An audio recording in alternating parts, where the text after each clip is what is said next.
I speak to you from a great, terrible height. I am the sage, sitting high above a hyper-rational city of stone and steel. A world I built, quite literally, with my own two hands. Well, let's open up my ledgers and my mind, and I'll walk you through this explainer on how I constructed this absolutely flawless world, and how eventually it began to completely consume me.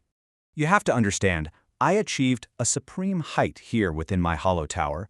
We called it reason. My grand design was all about effortless efficiency.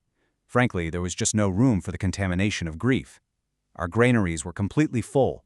The law courts ticked away with absolute mechanical regularity. I'm telling you, I successfully purged that unpredictable, messy groan of the earth, and I replaced it with something pristine, something perfectly calculated. Now, you might be wondering, did I use hammers and fire to destroy the ancestral myths of the past?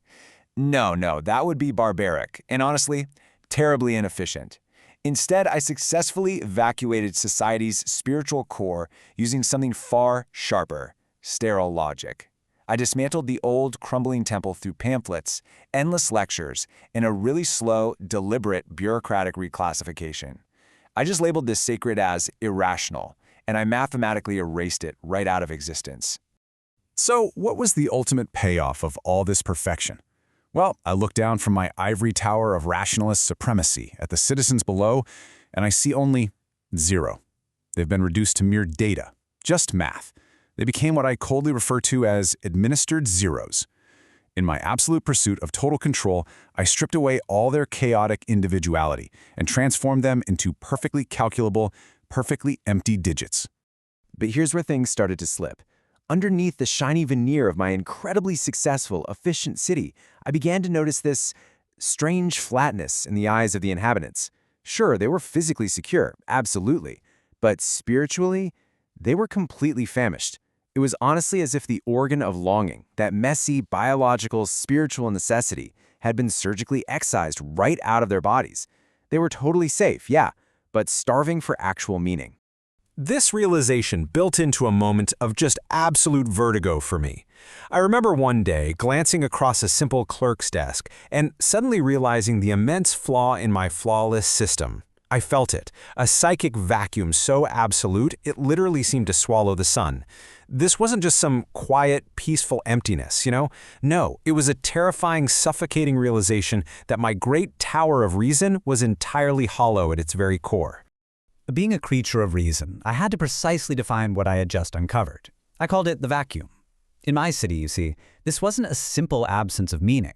Oh no, it was an active void. It operated as a violent, active negative that exerted this incredibly powerful inward pull. It was literally drawing the very souls of my citizens into a space that could never, ever be filled by logic alone. To really grasp the architecture of my failure, we need to compare my sterile worldviews. Take a look at my ledgers, my mechanical silencing of hunger, my meticulous, obsessive recording of caloric intake. Now, pit that against the biological truth that I so completely ignored, the organ of longing, which desperately demands spiritual satisfaction. I actually thought feeding the physical body was enough to silence the spirit. Turns out I was dead wrong. And from the depths of this massive evacuation entered the Red Spirit.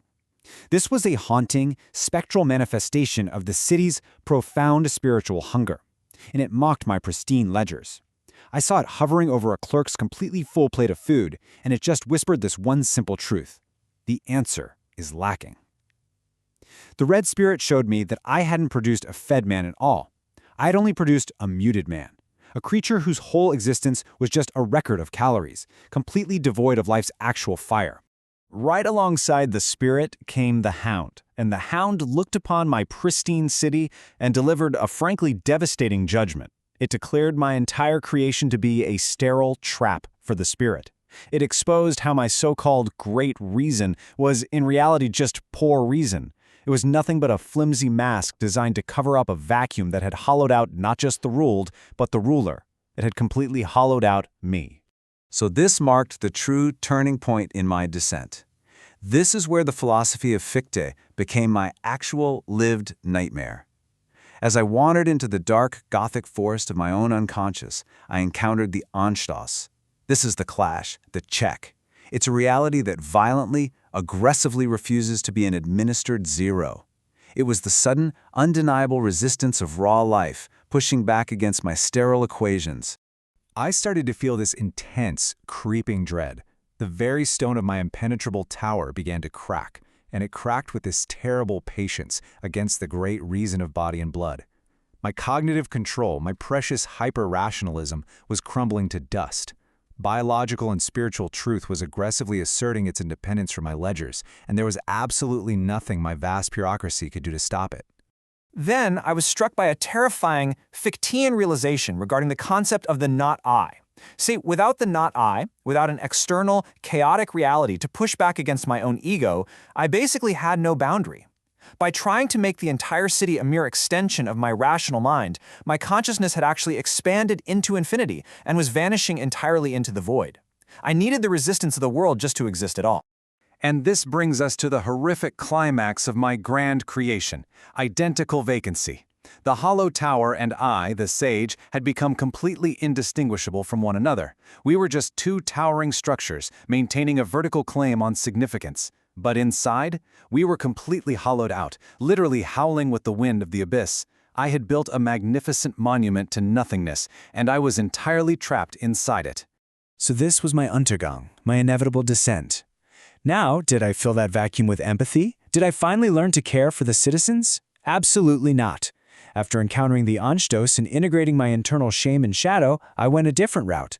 I chose to steal the dragon's fire. I actually chose to weaponize the chaos just to protect my fragile ego, mutating from a rational ruler into something far, far more sinister. I embraced this dark, triumphant, and honestly terrifying energy that I call cynical sovereignty. I returned to the city gates, choosing to reign over a spiritually bankrupt world from a completely solitary throne. I deliberately, consciously refused to build a bridge to others. I looked the abyss right in the eye, accepted it, and decided that if the world was going to be empty, well, I was going to be the unquestioned master of that emptiness. Right here is where I solidify my ultimate transformation. I'm no longer just the sage. I have become the architect of the void. I wear a new, much more terrifying mask now. I don't rule through benevolent reason anymore. I rule as a tyrannical god. And I actively, ruthlessly maintain an absolute vacuum over this wasteland of administered zeros. The organ of longing remains permanently excised by my eternal command. So, as I look out from the cold heights of my hollow tower, I leave you with a question straight from the abyss. Take a hard look at your life. Is your own reality built on administered zeros? Are you trading biological and spiritual truth for mere mechanical efficiency? Trying to silence your soul's hunger with just calories? Ask yourself, in your relentless, obsessive pursuit of perfect, rational control over your own life, are you merely ruling over a sterile void?